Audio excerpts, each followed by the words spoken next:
বিসমিল্লাহির রহমানির রহিম। আসসালামু আলাইকুম শ্রদ্ধাভাজন সহ ভাই বোন বন্ধুরা। 34 ধানের বাজার। আসলে আমার নীলফামারী জেলা সৈয়দপুর ঢেলাপির হাটে 34 ধান দেখা মেলে না, তারপরও দেখতেছি আজকে 34 ধান লোড হবে। কত টাকা লোড হবে? আজকে হচ্ছে আপনার 15ই জানুয়ারি 2025।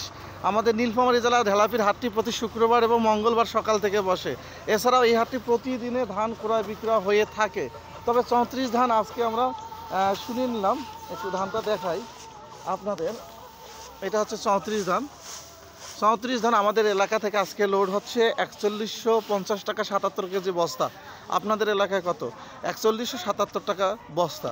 কিন্তু আমাদের একটি কথা হবে, একই দাম হবে না। দিনাজপুরে একটু দাম বেশি যাচ্ছে, আমাদের নীলফামারী জেলা সৈয়দপুর ঢেলাপির হাটে আসলে ধানটি কম ওঠে, সেই বিধায় 4150 টাকা আজকে বস্তা লোড হচ্ছে। এলাকার বড় ভাইরা বিক্রয় করতেছে, কিন্তু দিনাজপুরে একটু দাম বেশি, 4250 টাকা 77 কেজি বস্তা।